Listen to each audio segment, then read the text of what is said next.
ఏ శుభకార్యానికైనా శుభారంభం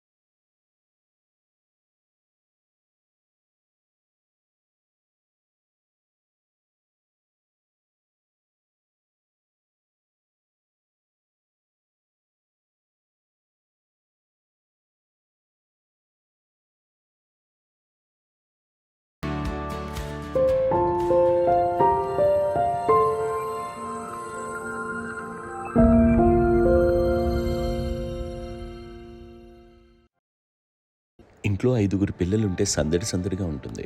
ఈ 5గురు పిల్లల్లో ఎవరు ఎక్కువ అల్లరి చేసేవాళ్ళు? అంత అల్లరి లేదండి. కొంచెం ఈయనే అల్లరి. అమ్మ ఇక్కడ ఒకటమ్మా, అల్లరికి, హుషారుకి, చలాకితనానికి, చిలిపితనానికి ఆ తేడా తెలుసుకుని చెప్పమ్మా. అల్లరంటే ఇప్పుడు నా ఇమేజ్ ఏమైపోద్ది, అల్లరంటే అల్లరుడు అని, నేనేమో చాలా రావుడు మంచి బాలుడు అనేలాగా నా ఇమేజ్ ఇది. నేను అలాగే చెప్తుండేవాడిని. నా ఉద్దేశం అదే. నేనేమో అల్లరి నన్ను అంటే చలాకితనం, అమ్మ అల్లరి అనుకునేది. లేదండి, ఎక్కువ హుషారు కానీ చాలా బాగుండేవాడు అబ్బాయి. ఇంట్లో పనులన్నీ మీకు సాయంగా ఉంటుంది. అవునండి, వాడే చేసేవాడు. అది ఇంట్లో ఎవరు ముట్టుకునేవాడు కాదు. మా నాగబాబు అస్సలు ముట్టుకునేవాడు కాదు. అన్నిటికీ నాకు ఆయన సహాయమే పాపం. నాన్న ఆయన ఉద్యోగం వెళ్ళిపోయారు. నేను పాక్కుంటూ అలాగా వెళుతూ వెళ్ళిపోయాను, నాకు తెలియదు. తర్వాత అమ్మ చెప్తుంటే లేదుగా మాత్రం కొన్ని కమ్మర కోలు ఉంది నాది. ఒక అది పెట్టి అది వెళ్ళి కూర్చోతా ఏడుస్తున్నాను రోడ్డు మీద. వెళ్ళేసరికి వాళ్ళు 3 years కాదు. 3 years.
అక్క చెల్లెళ్ళకి ఇచ్చిన సలహా ఏంటి? అంటే ఇండిపెండెంట్గా ఉండమంటారు అమ్మ, ఎవరిని డిపెండ్ అవ్వద్దు, నీ పిల్లలు నువ్వే జాగ్రత్తగా నేర్చుకో, ఎవరినైనా చేయకు, డిపెండెంట్గా పెట్టద్దు అని ఆవిడ మాకు బాగా ఎప్పుడు ఎక్కువ చెప్తుండేది. నాకు కొంచెం టఫ్ టైమ్స్లో కూడా ఆమె నీ పాటి నువ్వే ఉండాలి, ఎవరి దగ్గర ఉండదు, ఎవరింట్లో ఉండదు, మా దగ్గర కూడా ఉండదు, నీ ఇద్దరి దగ్గర మటుకు నువ్వే ఉండాలి. అది కష్టం కదండి అట్లా చెప్పడం. చెప్పారు, చాలా తక్కువ చెప్పారు, బట్ నాకు అదే ఇచ్చే ధైర్యం. ఇండిపెండెంట్గా అట్లా ఒకరి దగ్గర ఉంటే నీ గౌరవం తగ్గిపోతుంది, ఎక్కడ ఉండదు. అది చాలా నాకు చాలా ఇన్స్పైరింగ్ ఉండేది అమ్మ మాటలు. అది ఇప్పుడు కూడా అది చాలా హ్యాపీగా అనిపిస్తుంది అని చెప్పింది. అంతే కదా, ఇప్పుడు మనకి ఏదైనా రోగాలు వస్తే వేసేస్తాను, దాన్ని బాధలు మనమే, బట్ తగ్గించే వాళ్ళు కన్సర్న్ చూపించే డాక్టర్స్ ఒక్కొక్క కిత్తలు కింద ఉండొచ్చు, కానీ పోరాడాల్సింది మనమే. నాకు సార్ కొంచెం ఏదో ఒక డిప్రెస్డ్ ఇదేదో వస్తే ఫేజ్ ఒకటి, నేనేదో ఇంకా మా అందరి నుంచి నేను సపరేట్ అయిపోయినట్టు ఒక సిచ్యువేషన్ వచ్చినప్పుడు అమ్మ నన్ను పట్టుకుని I'm there for you, yes, ఎవరు నువ్వు అన్నా ఎస్ అన్న ఫ్రెండ్స్ కానీ ఎవరైనా సరే ఎప్పుడు కూడా అలోన్గా మటుకు అనుకోకు, నేను నాన్న ఆవిడ నన్ను పట్టుకొని ఇచ్చిన అఫెక్షన్ లేదా ఫీలింగ్ అసలు బలం అన్నమాట. ఇంకా ఏంటంటే ఏమన్నా చేయగలను నేను, పర్లేదు లైఫ్లో నాకు ఏదైనా సాధించగలను అని ఒక భరోసా తల్లి దగ్గర నుంచి రావడం అనేది నాకు ఎవరు అవసరం లేదనిపించింది. అంత స్ట్రాంగ్గా ఆవిడ support, very strong, very practical. అంత స్ట్రాంగ్ చేసింది నాన్న చెప్పండి. మా పిల్లల విషయంలో మేము కూడా మేబీ అంత స్ట్రాంగ్ కాదేమో, సెన్సిటివ్గా ఉంటాం, కానీ అమ్మ మాటలు చాలా స్ట్రాంగ్గా ఉండి మమ్మల్ని కఠినంగా ఇలాగే ఉండాల్సింది, ఇలా ఉండండి అప్పుడే మీరు నేర్చుకుంటారు. ఇక్కడ అమ్మ పాజిటివ్నెస్ గురించి ఇంకో మాట చెప్పాలి. అంటే తన బిడ్డలకే కాదు, ఈ రోజున మా రెండో పాప శ్రీజ కూడా తనకి లైఫ్ చిన్న చిన్న ఎస్ఎంఎస్ వచ్చింది. ఆ టైంలో కూడా తను ఏముందంటే అప్పుడు నాన్న దగ్గరికి వెళ్ళాను, తను ఇచ్చిన భరోసా, తను ఇచ్చిన మాట వెళ్ళలేని ధైర్యం వచ్చింది నాతో. నాన్నమ్మ దగ్గర ఎప్పుడు కూర్చోస్తాడు అప్పుడే పాజిటివ్ ఫీలింగ్ వస్తుందని నాతో షేర్ చేసుకుంటాను. తను మాతో చెప్తుంటే అనిపిస్తుంది కరెక్ట్, అమ్మ ఏం పర్లేదమ్మా, లైఫ్ అంటే ఒకరితోనే అయిపోదు, ఆ ఒక్కరి వల్ల వాళ్ళ ఇన్ఫ్లుయెన్స్ తోటో వాళ్ళు మన మీద నియంత్రించడం కానీ మన బాధల్ని వాళ్ళు చేయడం అవుతాం. జస్ట్ నువ్వు నీ గురించి నీ మనసులో ఏదనిపిస్తే నీ గుడ్ ఫీలింగ్ ఏది వస్తుందో ఆ ఫీలింగ్ ప్రకారం వెళ్ళిపోదు. అంటే ఆ జనరేషన్ పీపుల్ ఎక్స్పెక్ట్ అలా కాదు, ధైర్యం ఉండి అందరికీ ధైర్యం బాగా నూరుకొస్తారు. ఫాదర్ కూడా, మా నాన్నగారు కూడా అస్సలు ఎప్పుడు అనేవాడు, ఎప్పుడు మీరు పెట్టే చెయ్యి మీరు ఎప్పుడు పైన ఉండాలి తప్ప తీసుకుని ఎలా ఉండకండి, చేతులు పెట్టుకొని అనే అట్లాంటివి చెప్తుండేవాళ్ళు. అందుకని మాకు ఇంకా ఇండివిజువాలిటీ మాకు బాగా, ఎప్పుడు కూడా ఒకళ్ళని అడగడం అని, ఈవెన్ బ్రదర్స్ని అడగాలన్నా కూడా మాకు అది పడిపోయింది మైండ్లో, కొంచెం కష్టపడ్డది. సో నాకు అంటే ఆవిడ మా అమ్మ ఏదన్నా కొంచెం డిప్రెస్ అయినా నేను చాలా ఎక్కువ అమ్మకి షేర్ చేసుకుంటే, అన్నయ్య కూడా లేడు, అన్నయ్య ఉన్నప్పుడు ఓకే, లేనప్పుడు నేనే ఎక్కువ షేర్ చేసుకున్నాను. బట్ ద బెస్ట్ థింగ్ మా అమ్మ దగ్గర నుంచి హగ్ అండి. ఈరోజు కూడా మా అమ్మని హగ్ చేసుకోకపోతే అంటే అది నాకు మా అందరిలోనూ, అంటే ఆవిడ పెద్ద చదువుకున్న వ్యక్తి కాదు, పెద్దగా బయటికి వెళ్ళి నా ఎక్స్పోజర్ కాదు, కానీ ఇవాళ అన్నయ్య కానీ విజయ, మాధవి, నేను, కళ్యాణ్ బాబు ఈ రోజుకి టుగెదర్గానే ఉంటాం.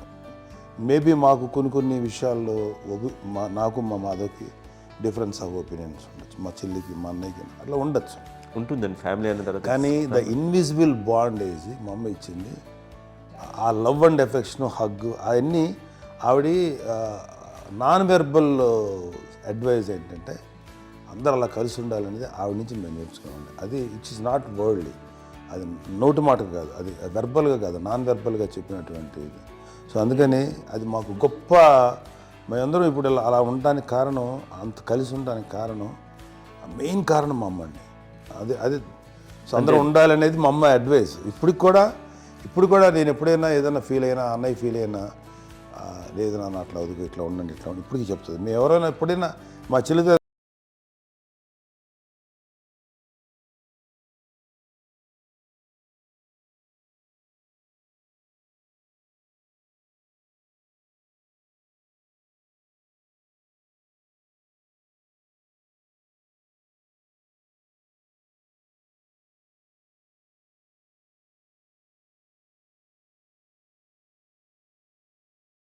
చెప్పాలంటే మీ అందరికీ ఆవిడ ఒక వైఫై లాంటిది. Yes, you can say that. Yes yes.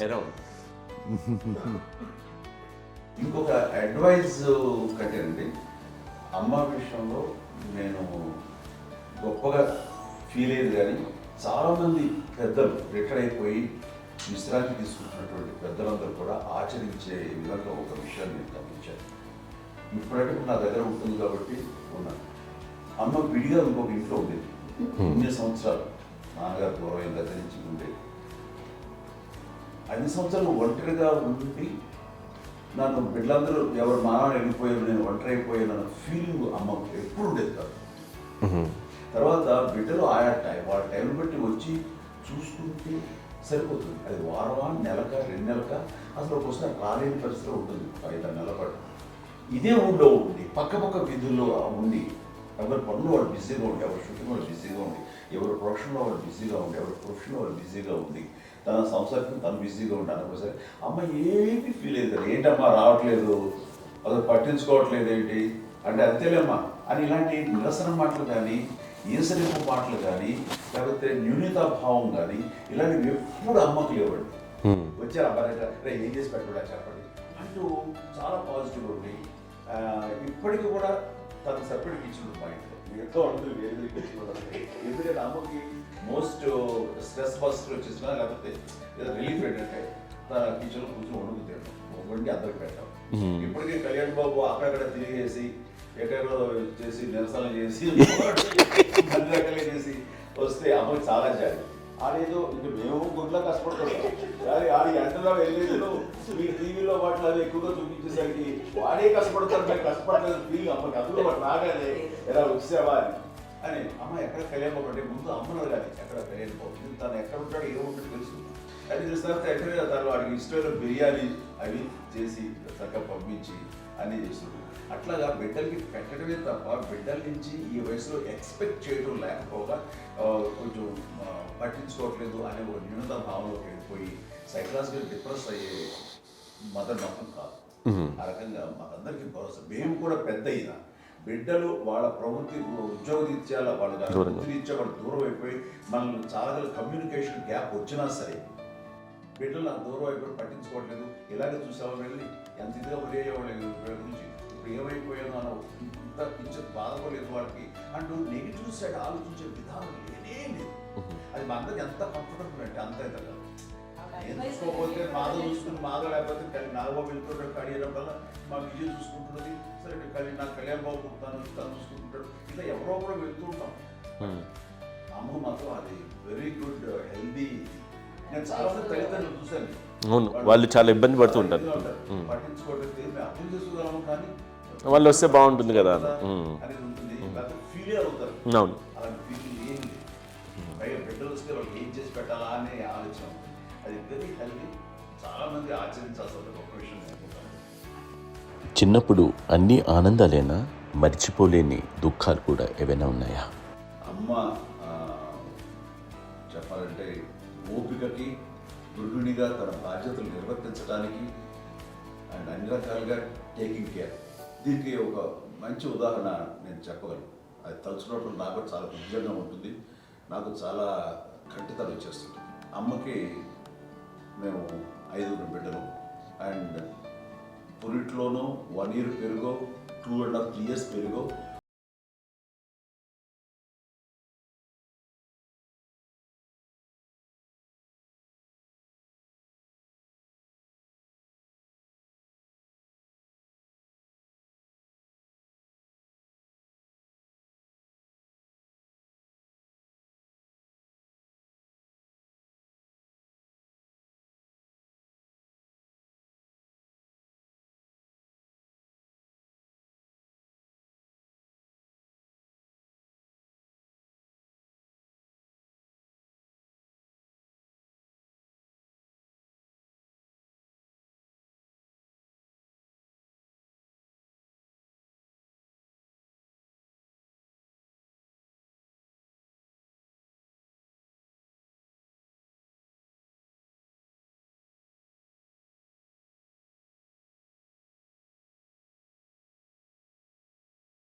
ఎక్కడికైనా ఒకసారి హాస్పిటల్ ఈ మధ్యకాలంలో సరే అమ్మకి మోకాల ఆపరేషన్ జరిగింది. అమ్మను కొంత బాధపడుతున్నావు, అసలు ఈ రోజున వచ్చిన మెడికల్ అడ్వాన్స్మెంట్ నీకు అసలు ఏ బాధ తెలియకుండా మోకాల ఆపరేషన్ రీప్లేస్ చేస్తారు అని వీళ్ళందరూ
అది కూడా నువ్వే చేయనివ్వండి.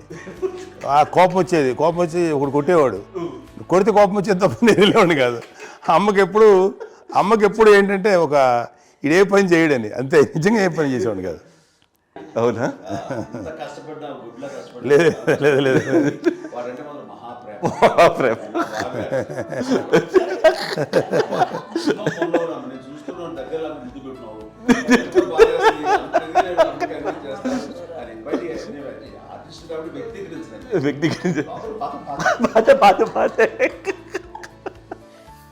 చిన్నది కాబట్టి చివరిది కాబట్టి తనంటే బుద్ధండి, నేను పెద్దోడు కాబట్టి నేను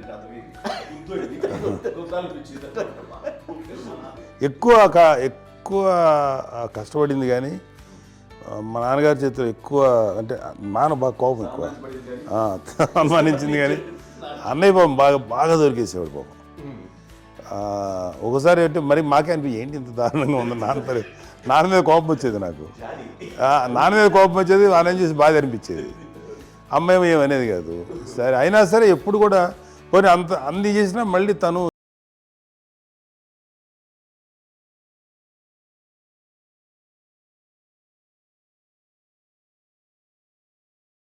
యూజువల్గా పెద్ద కొడుకు కొంచెం అంటే సూపర్గా ఒక నిదానంగా ఉంటాడు అంటారు. బట్ అన్నయ్య దానికి జస్ట్ ఆపోజిట్. యూజువల్గా ఆఖరి పిల్లలు హైపర్ యాక్టివ్ ఉంటారు, అన్నయ్య పుట్టడమే భయంకరమైన హైపర్ యాక్టివ్. ఒకప్పుడు అమ్మాయిల్ని ఎక్కువగా బయటికి పంపించేవాళ్ళు కాదు, అబ్బాయిల మీద కూడా అనేక ఆంక్షలు ఉంటూ ఉండేవి. మీ పిల్లల్ని అలా ఆంక్షల మధ్య పెంచారా, లేకపోతే పూర్తి స్వేచ్ఛనిచ్చారా? అంటే మాకు మా నాన్నగారు కానీ మా అమ్మగారు కానండి మాకన్నా చాలా బ్రాడ్ మైండ్ ఉన్న వ్యక్తులండి. ఎందుకంటే పిల్లలు ఎక్కడన్నా బయటకు వెళ్తే ఇప్పుడు మేమైతే భయపడిపోతాం. మా విజయ్ కానీ మా చిన్న చెల్లి అన్నయ్య నేను అందరం కూడా ఇవాళ ఉన్న పరిస్థితిలో వాళ్ళు ఎప్పుడు భయపడేవాళ్ళు కాదండి. ఎక్కడికి వెళ్తాను నీళ్ళని ఇచ్చేవాళ్ళు, లేట్ అయినా అసలు ఏమనేవాళ్ళు కాదు. లేకపోతే ఏదైనా మోటార్ బైక్లు వేసుకున్నాం, లేకపోతే కారులో ఎట్లా పడితే ఎట్లయినా సరే ఏమనేవాళ్ళు కాదు. వాళ్ళు తెలియకుండానే మాకు ఒక ఫ్రీడమ్ ఇచ్చారండి. సో దట్ అదే ఆ ఫ్రీడంలో భాగమే అన్నయ్య కానీ ఇండస్ట్రీకి వెళ్ళాలంటే కూడా ఒక వ్యక్తి ఒక కొడుకు ఒక గొప్ప కెరీర్ని పర్సూ చేసుకుంటూ వెళ్తున్నప్పుడు నాన్నగాని అమ్మగానే ఓపెన్ మైండ్ తోటి అసలు నువ్వు వెళ్ళు నాన్న, ఎంతకాలం వెళ్తావు, నువ్వు ప్రయత్నించని చెప్పి అలా వదిలేశారండి. అన్నయ్య కూడా ఏంటంటే మోస్ట్ రెస్పాన్సిబుల్గా వెళ్ళి చాలా మేజర్ అమౌంట్, అన్నయ్యకి కూడా పెద్ద అమ్మకు వందలు ఇచ్చేది కాదు, కరెక్ట్గా ఆ ఇన్స్టిట్యూట్లో చదువుకునేటప్పుడు ఎంత ఇవ్వాలో కరెక్ట్గా ఇచ్చేది. తనకి ఎక్స్ట్రా ఖర్చు పెట్టుకుంటే అంటే అట్లా ఉండేది పరిస్థితి. అంతే కదా, అంత జాగ్రత్తగా అన్నయ్య కూడా అంత రెస్పాన్సిబిలిటీగా రెసిప్రోకేట్ అయ్యి చేసి, అందువల్ల మా అమ్మ నమ్మకం చూడాలి, మా అమ్మగారి మా నాన్నగారి నమ్మకాన్ని అన్నయ్య ఎప్పుడు అది వాడు ఇంత నమ్మకానికి 10 times ఇచ్చాడు. ఏ వయసెస్ వైపు కానీ ఏ అలవాట్ల వైపు కానీ ఎందులో ఇండల్జ్ అవ్వకుండా నాకు నేనుగా నియంత్రించుకుంటూ సరైన మార్గంలో వెళ్ళేలాగా నాకు వెళ్ళడానికి లోపల ఆ స్ట్రాంగ్ థాట్, అడగగానే వాళ్ళు రెసిస్ట్ చేస్తే ఇచ్చానని ఆపేశారు అని ఏదో చిన్న రిలక్టెంట్ ఫీలింగ్ ఉంటుంది, వాళ్ళ మీద చిన్న కోపం నిరసన ఉండేది. వాళ్ళు అలా లేకపోవడానికి వాళ్ళు వెంటనే అడిగిన వెంటనే జాగ్రత్త అనే నిర్ణయం ఉండేది, కానీ జాగ్రత్త అని హెచ్చరిక చేయడంతో నాకు మరింత బాధ్యత తిరిగి గుర్తు తిరిగి నేను నడుచుకుంటూ వెళ్ళాను. కాబట్టి అది నాకు ప్లస్ అయింది వాళ్ళ దగ్గర. అంటే మదర్ అంటే తల్లి అనే కాదు, మదర్ ఫిగర్ ఫీలింగ్ ఎవరిచ్చినా సరే అది నానైనా తల్లితో సమానం అనుకుంటాను. నాకు చెప్పినట్లుగా అట్లాగా అలిసిపోయి వచ్చిన నాకు కాళ్ళు నొక్కుతుంటే నాకు భయం వేసేసేది. ఆ తర్వాత పడుకో అది గదవాయించేవాడు, అది కూడా కోపం. అంటే ఉదాహరణ అంటే మళ్ళీ అది నాకు తిడతారు, ఎందుకు కాదు పడుకుని ఎక్కడ నిద్ర వస్తాయండి నాన్న అంటే. సో ఆ రకంగా నాన్న తన ప్రేమ చూపిస్తుంటాను. ఆ తర్వాత గోండా టైప్లో కూడాను నేను ట్రైన్ కింద వెళ్తుంటే నాన్న అక్కడే ఉన్నారు, రాజమండ్రి దగ్గర ప్రాంతంలో. ఆయన చాలా కోపం చేస్తుంది, ఇలాంటి చేస్తుంటావు నువ్వు, ఏదైనా అయితే ఏంటి అది చెప్పేసి. ఏం పర్లేదన్నా, ఏమవుతుందో అన్ని రకాల సేఫ్టీ అన్ని రకాల జాగ్రత్త తీసుకున్నాం. ఈ రోజు ఉన్నది సేఫ్టీ అప్పుడు లేదు, అయినా సరే రేపు పొద్దున నీ కొడుకులు ఇలాంటి పరిస్థితుల్లో నీకు తెలిసి వస్తారు అప్పుడు అనేవాడు. ఎన్నిసార్లు అనేవాడు నాకు నిజంగానే మగధీర టైంలో గుర్ర వ్యక్తుని ఆ రోడ్డు మీద పడిపోయాడు అని అన్నప్పుడు నాకు ఆ ఫస్ట్ టైం ఆ ఫీలింగ్ కలిగింది. అలాగే పీటర్ హెయిన్స్ అనేవాడు ఫస్ట్ మగధీరలో జంప్ చేస్తారు, మోటార్ బైక్ జంప్ చేసినప్పుడు ట్రైల్లో పీటర్ హెయిన్స్ అంత హైట్ నుంచి 20 feet 25 feet హైట్ నుంచి పడిపోయి మొత్తాన్ని బోన్స్ని ఎరగొట్టుకుని వాడు 7 నెలలు వాడు ఇరప్పుడు హాస్పిటలైజ్డ్. అది వీడైతే ఏమో తలుచుకుని భయం వేసేసేది. అప్పుడు నాన్న గుర్తుకు వచ్చేవాడు, ఓహో వాళ్ళ టెన్షన్ ఇంతే లేదు, మనకి మన కొడుకు వస్తే తెలియదు ఈ మాట నాన్న ఎప్పుడు అన్నారని అనిపిస్తుంది. Sweet memories my. అత్త కోడళ్ళ మధ్య అనుబంధం ఎలా ఉంటుంది? సురేఖ్ గారితో మీకున్న అనుబంధం గురించి చెప్తారా? మాకండి కోడలు కాదండి, నా కూతురండి. అంత బాగుంది.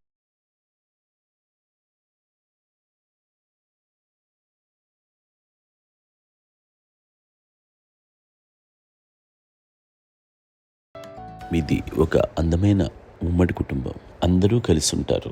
ఇంత ఆనందంగా ఉండడానికి కారణం ఏంటి? దీనికి పునాది ఎవరే వేశారు? మా నాన్నగారి క్వాలిటీ నేను ఎగ్జాంపుల్ చెప్పగలను. అమ్మ వాళ్ళ ఇంట్లో పెద్దది, వాళ్ళ నాన్నగారు అంటే మా తాతయ్య గారు ప్రొహిబిషన్ డిపార్ట్మెంట్లో సిఐగా ఎస్ఐగా చేశారు, ఏదో మా ఇన్స్పెక్టర్.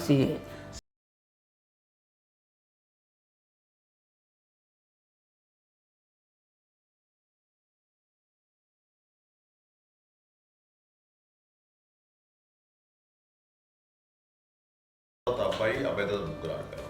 వాళ్ళు ఏంటంటే రాకరావడి నాగోప కంటే కూడా చిన్నవాడు, అది ఆ వయసు అంత చిన్నవాడు. అమ్మ మా పిన్నమ్మలు నాకంటే చిన్నవాడు.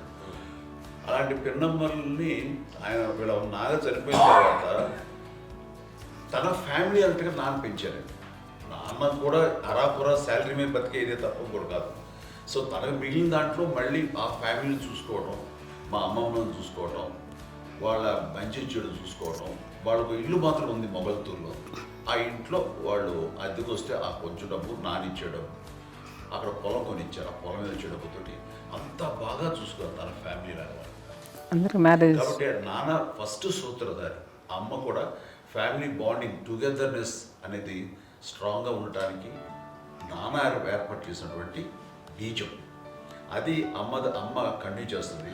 మేము ఇవన్నీ చూసి మేము నేర్చుకుని మేము టుగెదర్ ఉంటాం. అందునే we are very rich in terms of emotional bonding. ఎవరికి ఏ కష్టం వచ్చినా, ఎవరికి ఏది ఇబ్బంది వచ్చినా సరే మొత్తం అందరం గురిపోతాం, ఏ లెవెల్గా వెళ్ళిపోయి మోర్ సపోర్ట్ చేస్తాం. అంటే వీ డోంట్ ఎక్స్పెక్ట్ ఇంకే అంతకుమించి ఏముంటుంది ఒకరినొకరు భరోసా అది మా ఫ్యామిలీ మేము వెరీ స్ట్రాంగ్ అని చెప్పాలి. పెద్దవాడిని కాబట్టి అవకాశం నాకు వచ్చింది కాబట్టి అమ్మా ఇది ఎప్పుడు ఎవరు కొన్ని విషయాలు నాగబాబు సపోర్ట్గా ఉంటాడు, నాగబాబు ఉండి వాడు ఉంటాడు భరోసా. అలాగే ఆడపిల్లలు మీ అందరిలోనూ అమ్మని ఎవరు ఎక్కువ జాగ్రత్తగా చూసుకుంటారు? ఎందుకంటే ఎగ్జాక్ట్లీ మేము కూడా గమనించలేని సున్నితమైనటువంటి ఇష్యూస్ లైక్ హెల్త్ విషయం కానీ అమ్మ మూడు కానీ అన్నయ్య ఎంత క్యాజువల్ ఎంత బిజీ ఉన్నా ఒక అమ్మాయి ఉంటుంది. అలాగే చాలా చిన్న చిన్న విషయాలు కూడా చాలా మెడికల్ ఇంట్రెస్ట్. అందుకని మాకు అన్నయ్య ఉన్నాడు, అన్నయ్య దగ్గర ఉన్న అమ్మ అంటే ఇంకా ఎక్కువ రిలాక్స్ అయ్యాను. అన్న దగ్గరికి వచ్చాక మేము అందరం చాలా కంఫర్ట్ అయిపోయాం. ఎప్పుడు ఎవరు కొన్ని విషయాలు నాగబాబు సపోర్ట్గా ఉంటాడు, నాగబాబు ఉండి వాడు ఉంటాడు భరోసా.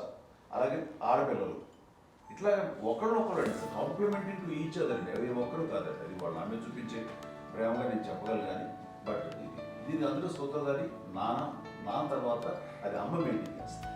ఇప్పుడు అమ్మ నా ఇంట్లో ఉంది అంటే మనవాళ్ళు వస్తారు, మనవాళ్ళు వస్తారు, ఆడబిడ్డలు వస్తారు, వీళ్ళబిడ్డలు వస్తారు, ఇల్లు ఎప్పుడు కలకలాడతారు అమ్మ. అది మేమందరం ఆచరిస్తుంటాం పండగలకి పబ్బాలకి. అది నిన్న మొన్న నాగబాబు వచ్చి చాలాసేపు కూర్చున్నాడు. నేను ఇంట్లో లేకపోయినా వచ్చి నాగబాబు కూర్చొని టైం స్పెండ్ చేసి వెళ్ళిపోతుంటాడు.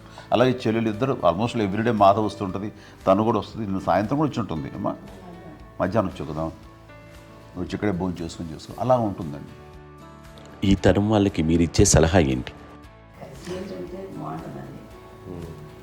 పిల్లలు తల్లి కలిసి అక్క చెల్లెలు తమ్ముడు అందరూ కలిసిమెలిసి ఉంటుంది. అన్యోన్యం ఉంటుంది, సంసారం నిలబడుతుంది. లేకపోతే ఏముందండి ఇక్కడ వెళ్ళిపోతారు, విడిపోతే ఇక్కడ పడబాడు అంతే. ప్రేమలు ఇప్పుడు లేవండి, తగ్గిపోయింది. మెకానికల్ చాలా మటుకు ఏదో ఇంకా వాళ్ళ పనులు చేసుకోవడం ఏదో జరిగిపోతూ ఉంది అనుకోండి. అంత ప్రేమలు ఎక్కడ లేవండి ఇప్పుడు ఈరోజు.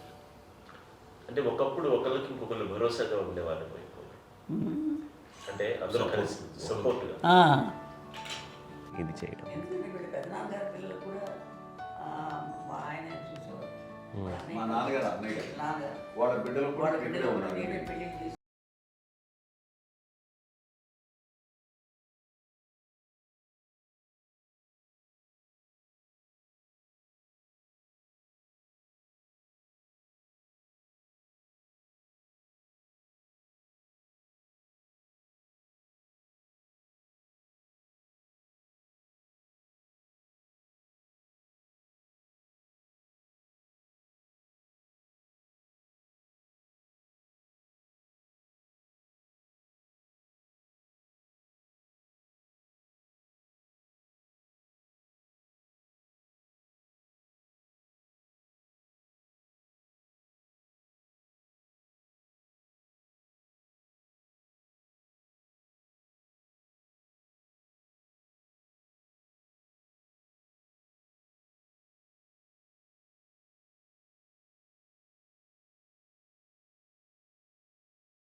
మించింది ఎన్ని ఆస్తులు వచ్చాయి ఫిజికల్గా అనే దాని మీద కంటే కూడా ఇవి ఆస్తిగా తీసుకుంటూ దీన్ని విలువ ఎరిగి గుర్తెరిగి దాని ప్రభావం తెలుసుకుని అది కనుక మనం ఇచ్చిపుచ్చుకుంటే ఫ్యామిలీలో అంటే దాని మించిన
ఉంటుంది.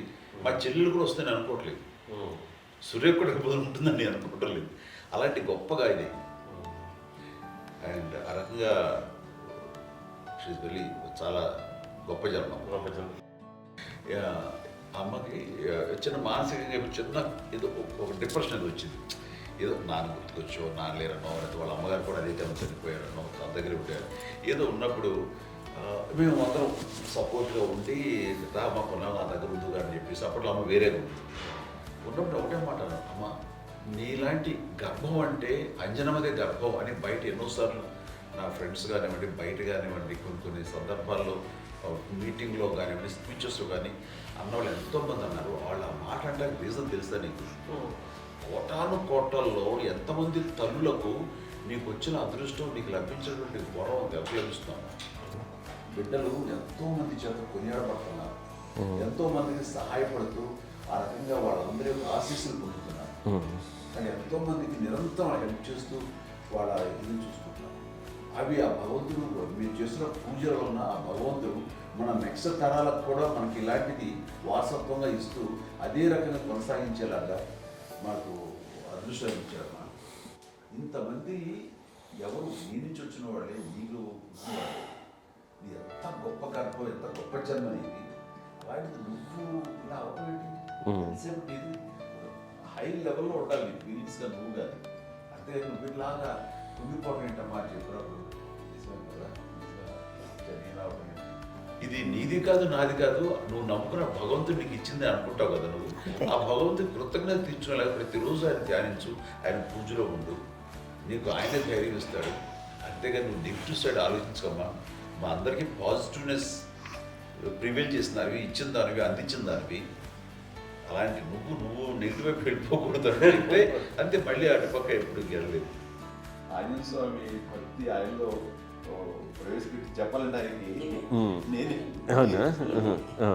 నేను నన్ను దేవుడు ఇంట్లో నేనే ఇంట్రడ్యూస్ చేశాను. నానంత ప్రగాఢంగా నమ్మి ఆయన దానివల్ల లబ్ధి పొందారు. ఆయన అందులో మమ్మల్ని మించిపోయే స్టేజ్కి వెళ్ళిపోయారు. ఆయనతోటి ఆంజనేయ స్వామితో ఇంటరాక్ట్ అవుతూ అట్లా ఆయన నన్ను నమ్ముకుంటుంది. ఆయన నానంటారు అంతా నా గురువు, నా పెద్ద కొడుకు పెద్దోడే గురువు